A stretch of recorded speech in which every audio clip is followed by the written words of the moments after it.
There's just a number of things that just don't smell right here. One of the key things that is starting to emerge, a number of people are doing what really our Secret Service people ought to be doing and showing us that maybe there was a second shooter.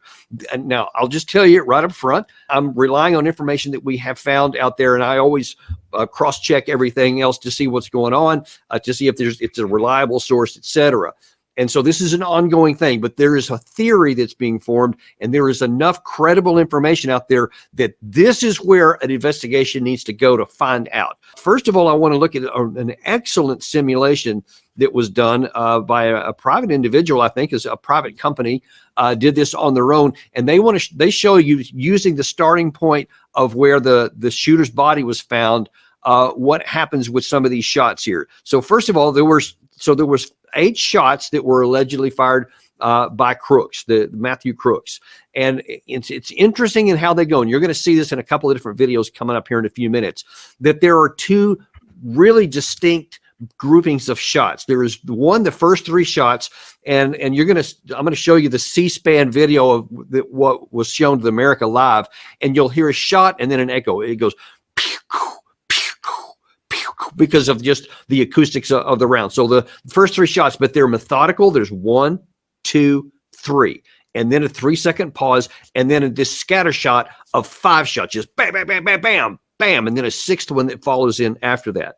Then you'll see there's 9 seconds that pass, and then you hear the kill shot that comes in. So I want to talk about all those things as they come out. But first of all, watch this interesting simulation of the video, because you see some where some of the people were hurt as a result. Watch this. This is the area we're going to focus in on. Here you can see the 3 victims that were injured by gunfire and where they were standing in the bleachers. We're going to turn around and demonstrate exactly where these bullets came from. This model represents Thomas Crooks. His position can be seen here in this image, which illustrates exactly where he was. Turning around, we can see the path of all the bullets that were fired from this location. I placed a 10-foot red disc downrange to represent what an average shooter could hit easily. Now let's take a look at this first shot fired. Coming from our key location, bullet 1 grazes President Trump's ear. This is the same bullet that hits a spectator in the stands. We know this through video evidence. As President Trump is talking, the first shot rings out just after he says, "Take a look at what happened." Something that said, "Take a look at what happened." We can see the vapor trail of a bullet strike, which is the same bullet that struck President Trump's ear a split second earlier, and this video is this location here. Take a look at what happened.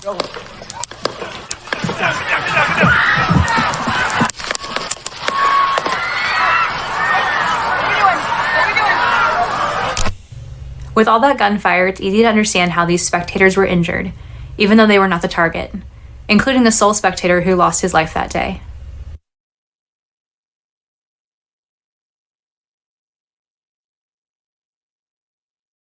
So now, Tony, I'm gonna ask you to speak on this aspect in a second after I show the next video here, because it's important.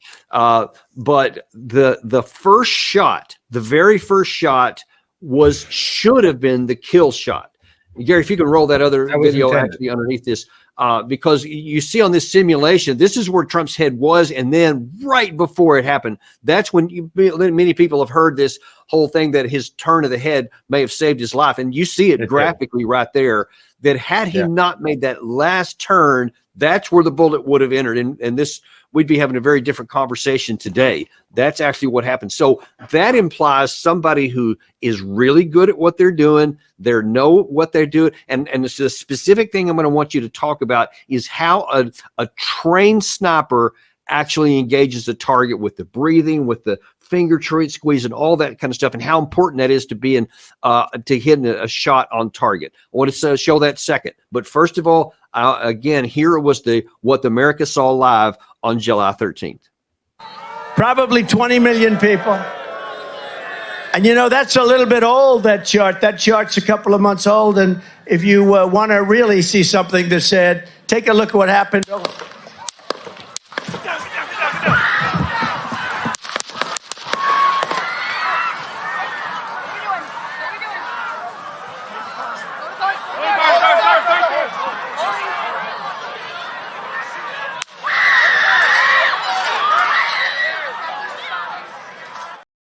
So on that last bit there, and that what seems like an eternity, it's 9-10 seconds, somewhere around there, and then you hear the kill shot, then that lady screams. So there's a couple things I want to talk about there. But first of all, Tony, I'd like you to talk about the means of a trained sniper, how they shoot, and what is required to get a clean shot from that distance.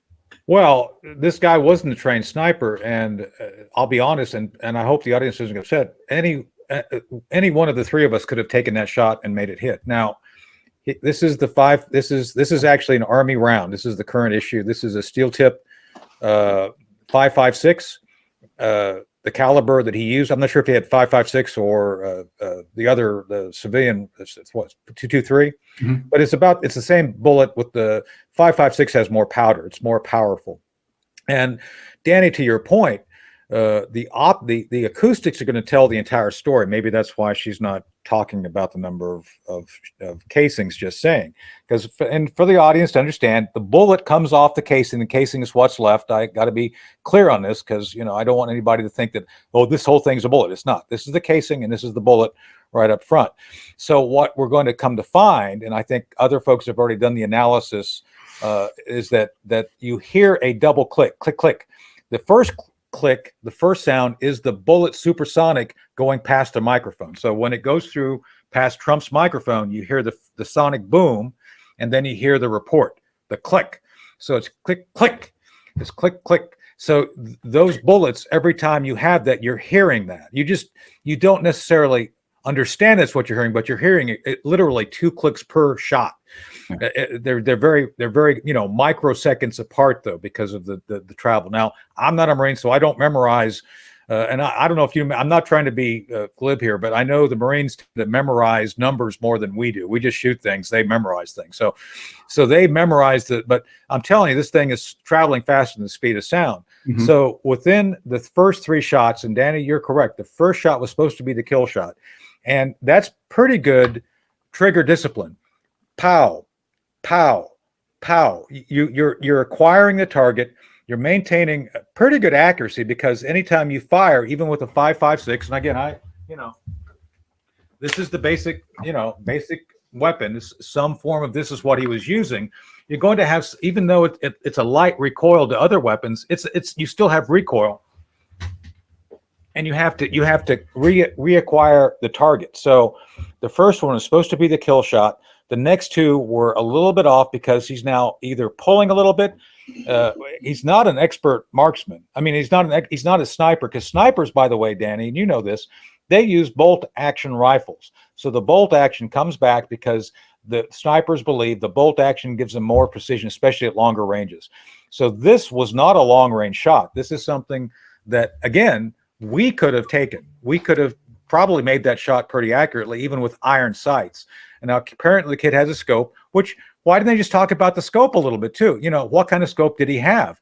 These are basic things that I think the public has the right to know. But anyway, to your point, to continue it and finish it, the 3 shots were very effectively aimed. The first one was supposed to be the kill shot. And then after the first 3, that's when the sound of the ballistics changes. Apparently, there's a change in the time between the sonic boom and the report. That is to say that there's a longer period, micro period, between the other shots, the subsequent shots after the first 3. That's where there's the theory. Again, I'm not saying it's true or false. I'm just saying there's a theory that when those bullets came whizzing by, the first 3 reports do not match the ballistic signature of the other ones that came after. So that's where there's a mystery. As a matter of fact, I do have a piece on that. Let me roll that tape, Gary. Here's 1, 2, and 3 to start. Okay, listen to that again. And one more time. Okay, now let's listen to the next string. Ooh. Yeah. Hear that? So yeah, you see very clearly they were different. It is what it is. You can even see on the C-SPAN version I showed you at the first. There's a difference between the first 3 and the second 5. and actually, yeah, the second 5 or 6, I think, is Yeah. what it actually turned out to be. So something is amiss there. And then, like I said, there's still 9 seconds. And before I really show you what I think is the significance of these, Matt, I wonder if you can talk about the problem that seems to me to be if the Southern counter sniper team 2 minutes before got some kind of information and reoriented away from the South, which is the natural place they should have been watching if they didn't know where a threat may come from. And then why did it still take 9 seconds after the end of the second round of fire? So I think like 12, 14 seconds from the time it started before they took the kill shot. What would have taken that long? They may not have had a sight on them. They might not have been able to fire on them in a sense that they didn't have a clean shot on them. And so at that point, 9 seconds after he finished firing, he may have begun to move, get up, right, get himself out from behind concealment, and then get shot in the head. But we don't know. We don't know, and there's been no detailing, as we've been saying, about what occurred here. But so we have to assume, we have to make the assumption that this is why there was that 9-second delay, because that certainly, if they were, if they had a clear shot on him, they could see him well, they would have fired at some point during those first rounds or immediately after those first rounds being fired. Then, because at that point, there's no excuse for saying that we don't know if he's a weapon or not. Again, the whole idea of someone being up low crawling on that hot roof towards the former president of the United States, when you're on the lookout for someone suspicious, it belies all that anyway. So yeah. it just, I mean, the more we talk about this, guys, the more it's like, this is, you couldn't make a better scenario for people to be confused, to have honest questions. I mean, this is just not the stuff of people just making stuff up because they want to. This is like, these are legitimate questions that today, so amazingly, why wasn't the information you shown, Danny? I'm sure the Secret Service has done this already. The FBI done the same type of ballistics, acoustics, flight mapping of the bullets that you just showed us. Why wasn't that presented to the members of Congress and the American public today? I mean, that kind of thing. And let me just also, Gary, I just realized I forgot to send you these 3 of the screenshots I was going to send, because I sent the one, if you could pull that back up, this CNN talking about that they had a forensics expert that said that they believe, if listen to the details of it, that there could be 3 separate weapons. So that gives the implication that there was a second shooter that was involved there. But then when people start talking about this, and you had some senators were saying, hey, we've heard that there was at least 10 different eyewitnesses from what I've read that said they saw a shooter on a water tower that was not far away, and nearly in the same line of sight is where the shooter was from. And I have seen a bunch on CBS especially, but also Rolling Stone and several others did immediately say, oh, it has been totally debunked. It is definitely not true. All these conspiracy theories. And I'm like, hang on. You definitely hear something different with the shot. So there's something that's an anomalous right away. But now then you're immediately saying with no investigation that it was definitely debunked. That gets my alarm up when people want to make conclusive statements without having done any investigation. So that just keeps me thinking and going down a road here. Now, I want to share something with you here, and I don't know if you guys are going to agree with it. Tony, you may not, at least part of it, just because of something you said a second ago. It's your show, so it is what it is. Well, no, but I'm cool with the dialogue. I want to get invited back on, so I agree with you, Danny. I appreciate that. So this is a theory, and it's an evolving theory. Again, what all I'm doing is taking information from my personal experience, and then also from what I'm reading and seeing is being reported. But some things are starting to line up, which cause me some concern. Now, first of all, Tony, you just said, any of us could have taken that shot from that range. Yeah, I sincerely believe that. Yes, but here's where I don't agree with that, or I think that it's not at all a given, because if you and I are, we're just going to take a shot, that's one thing. But this kid was under the most incredible pressure that anybody could be under. He has. He doesn't have combat experience like we do. He wasn't trained. He knows he was just spotted because this cop jumped up on the side of the roof there. So now that, according to what we're told, the within seconds of that cop dropping off and him pointing his weapon in there, he turned back around, acquired the target, and I had the first shot for a kill shot when he wasn't even good enough to make his high school team. So that kind of set me to thinking. And I was remembering, and I'll bring this up because it involves both of you two. In 2012, I was under some pressure one day. I particularly remember back from Afghanistan, you guys had helped me to become this whistleblower where I was going to tell the truth about what was going on in Afghanistan. And the day that I went in public with the generals, I had assembled all the information. You guys had gotten to me prepared. We had already talked to the New York Times. None of it had been publicized yet. And I had to walk from one end of the Pentagon to the other with a classified briefing that I had given to Congress that I was now going to give to a 3-star general that I knew, who he thought I was coming over for a nice visit. And I remember my heart was in my throat the whole time, thinking, if anyone catches me before I get there with this classified information, they're going to ask questions and it could mess everything up, etc. So I was so stressed and pressure. And that's somebody who's been in combat before. This kid was left a quiet life, etc. So for him to be able to get a perfect shot off on the first one just seems extremely unlikely to me. So to prove that to myself, or to see what I could do, I tried to recreate some of it. So I went to a shooting range yesterday. Watch this tape. I don't want to just tell you what I think. I want you to physically see what I'm talking about. And that is primarily the idea that Thomas Crooks, a 20-year-old kid that had very little self-confidence, that kept to himself, that was a quiet kid, never even, the only time, I don't know if you saw this, the only thing he ever got in trouble for in high school was chewing gum. Went to detention for chewing gum and earlier in his career or something. And that's it. To suddenly go to a guy who's trying to assassinate the president of the United States, there's just something about this that is not passing the smell test. And so I'm going to go out and show you why I think that the idea that this kid took the first 3 shots, that the very first shot of which grazed President Trump's ear, and then the second 2 were apparently very close by, and they were all good shots. And then all of a sudden there's another set separately, starting 3 seconds later, that were just random and radical, just all over the place. Terrible discipline. Somebody who's actually trying to shoot somebody who knows what they're doing would never do it that way. So something is just not adding up to me, and I'm going to go kind of show you what I'm talking about. Really noisy in here. Lots of bullets flying around here. I'm going to show you what's down right here in just a second. But I'm going to do the weapon here just like what we've told that the shooter did. That the cop came up to his side. He looked over away like that with his weapon. I can't point it any way down the range, but he went like this and then went back, and within seconds he fired off 1, 2, 3 shots. So that's what we're going to do right now. So get my weapon loaded. This is an AR-15, just very similar to the one I used in combat.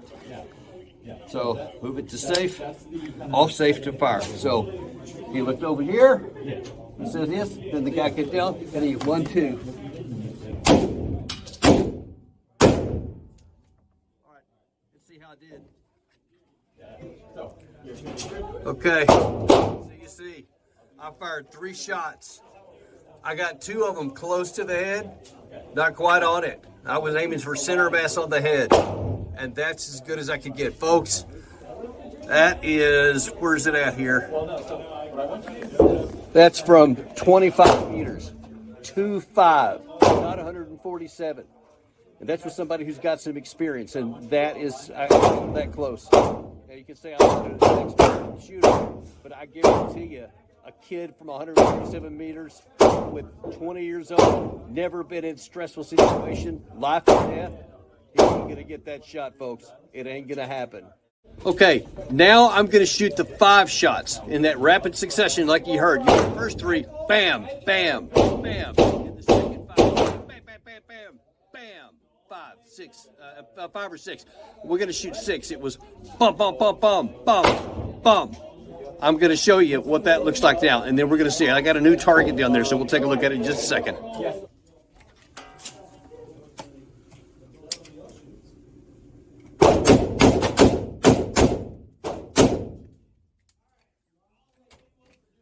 See how it did.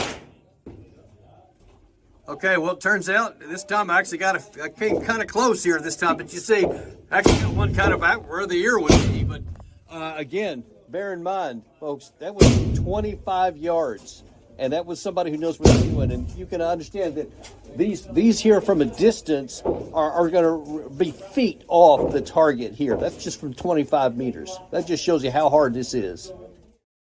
So, okay, so Tony, let me go to you first and specifically ask this question. Why would, number one, I'd see it for the kid to have gone from, oh gosh, I've been caught, and then the first shot be on target just seems pretty unlikely to me. But then the second part, which has to also go together, why would he take those 3 methodical shots, wait 3 seconds, and then just start spraying them after Trump was already gone? So it's a great point, and I agree with your premise that there's something else afoot. Now, we don't know, and take this as, it is, you weren't in the prone position, so you weren't supported. You were unsupported. So you and I both know that unsupported, you're not going to shoot as accurately. So that's one thing that he had that you didn't.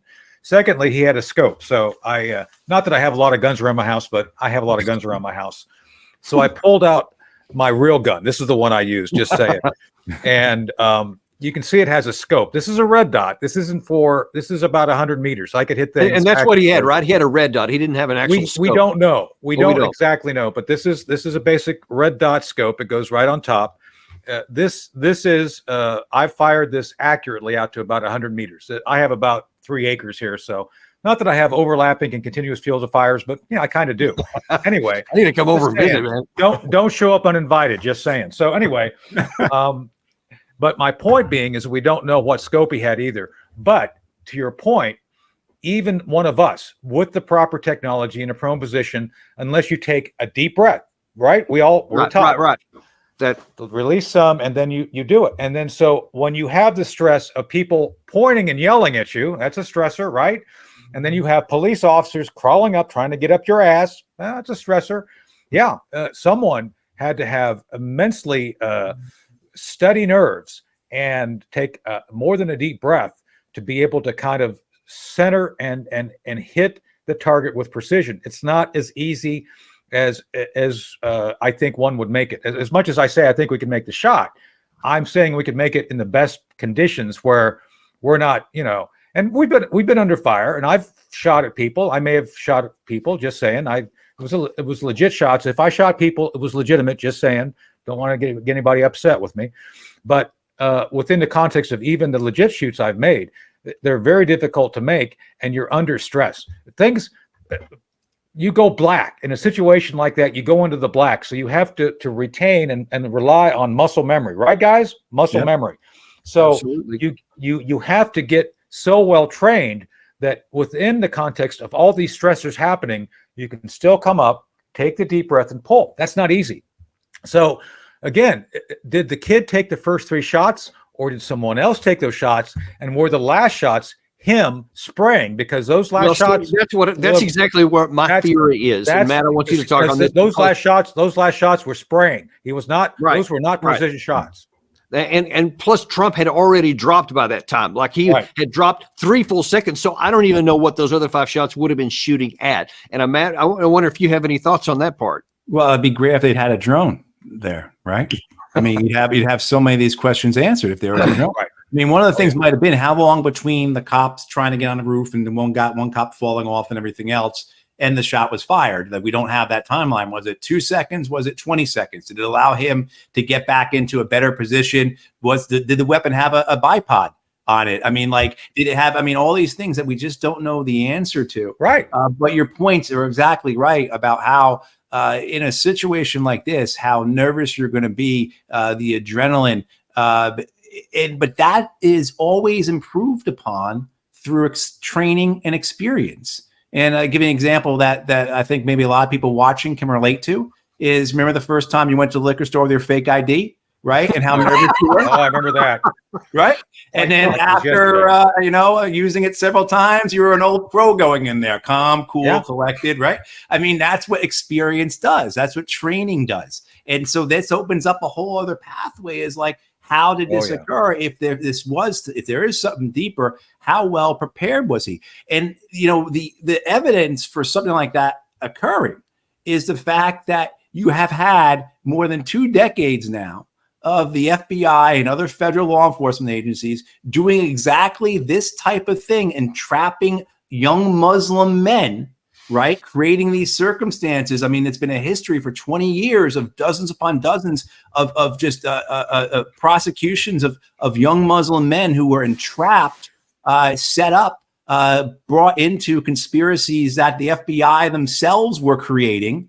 So they have the experience in being able to do this, to carry this out, because they have been carrying it out. No doubt. Yeah, that you could then transition it to this. And again, I believe this was the guy, this was it. Story's as simple as it looks. However, then you start hearing people talk about it. You start showing all this evidence. You see the performance today of the Secret Service director, and things just don't add up. But this idea of like being able to hit something, it's not like the movies, folks. I remember, in Anbar province in Iraq in 06-07, I can't remember, I was with both 7th Marines and then 2nd Marines. At one point, the regimental staff, either out of the 3 shop, out of the operations staff or the logistics shop, came up with how many bullets have we fired as a regiment. And we are a reinforced regiment, so we had like 5 battalions in that regiment. How many bullets did we fire for every time we actually hit somebody? And it was a pretty embarrassing figure. But that was, anyone who's been in combat knows that's the reality of it. That's the reality of it. There's so much pressure, there's so much stress, there's so much adrenaline that you think it's going to be like the movies, or it's just like you're going to the range. You're absolutely completely wrong about that. Yeah. And so, listen, I know we've gone a little bit long here, but before I let you both go, I wonder if you can just kind of theorize as best that you can, setting aside all these issues we've talked about here. But one of the things that still is a complete puzzlement to me that I haven't even been able to come up with anything rational. And I don't know, Matt, maybe you can, is whether he was alone or whether this was part of something else. I just cannot imagine what could have driven this kid to either willingly go along with something or whatever, because he's got none of the markers that normally go with someone who gets radicalized to take this kind of action. In fact, everything in his history that we can uncover says that he would never do something like this, and yet he did. Right. And the media is not helping. I saw there was one interview they did with somebody who had a political discussion with him 8 years ago. So when he was 12 years old, and that's what they were promoting as evidence that he was anti-Trump. For the most part, you've seen some comments coming out of people who appear to did know him, who are saying, look, the people who are saying these things about him don't know him. These weren't his friends in high school. The school has said he was a good kid. Nothing ever really happened. We have no record of this. The family seems shocked. He seemed to have been, he just finished an engineering program at a community college, and he was going into a 4-year engineering program. So he was able to get things done. He was competent. He didn't exhibit the behaviors, I think, that people are looking for. What is odd is the lack of a social media presence. But maybe he just didn't have a social media presence. Maybe we shouldn't maybe that at that point in that generation, his group, they're just not doing it. He was on Twitch, so he was doing some things. So the fact that we know so little about him may mean that there's just not a lot to know, or it could mean something more sinister, that he was a patsy, because again, that history is there. This idea of patsies is something that is very real. Look, it was just a year and a half ago that we got all that evidence, deathbed confession about how the NYPD and the FBI essentially assassinated Malcolm X, right? Yep. We're not making things up here. And again, the RFK assassinations, the JFK assassinations, there's a book I was going to recommend to people that will really help you change your mind, because this idea that it can't happen in our generation is something that we hold on to, that these things happen in the past. But our generation is somehow different. We are not part of the current of history or the long continuous line of history. That's why Iraq would be different than Vietnam. That's why Ukraine would be different than Iraq. Those types of things. And we have to realize that there may be something here that we don't want to look at, because it is something that would be very troubling if there was something more to this than this kid just being on the roof by himself. So what do you think, Tony? What are your thoughts on why he may have done it? I think Matt is naive. I think Powerpuff Girls, Yo Gabba Gabba, and SpongeBob are very radicalizing if not properly. I am, of course, joking because I love Yo Gabba Gabba, and maybe Well, I of am. course. I mean, who But- doesn't, right? But no, Matt's completely right. This whole idea that somehow we're immune from the tendencies of human nature is insane. And yet I think we all want to think are better angels, to quote President Lincoln, are that which informs our actions. And it's just not true.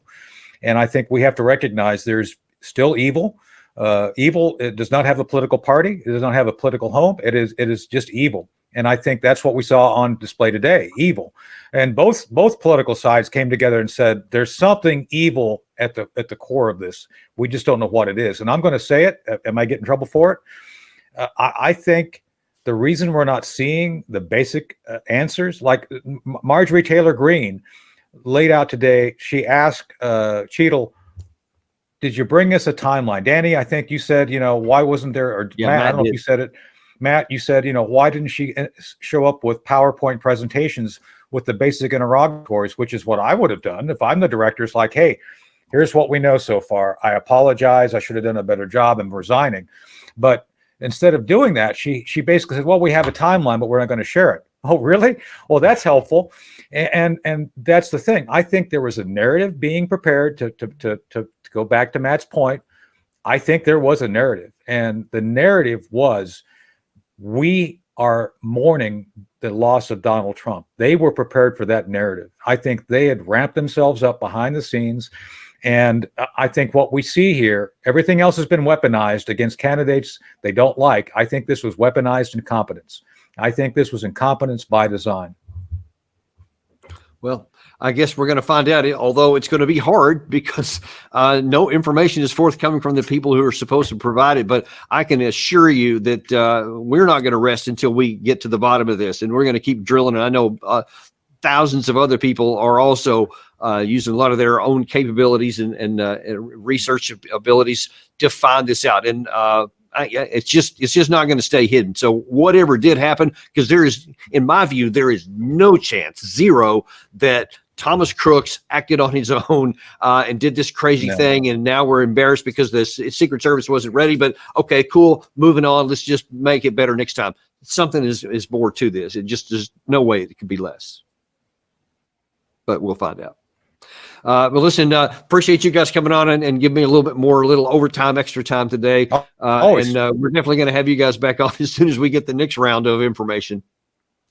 Or non-information as it be, right? Yeah. Thanks, Danny. Yeah. All right. Yeah. Thanks a lot. And thanks to you guys for coming on too. Always appreciate you. I just wanted to let you go. We got some other great shows coming up this week. We got John Mearsheimer back. We got Doug McGregor coming back on, scheduled to come on tomorrow. Got a number of other folks here. A lot of things are going on around the world. This is not the only thing.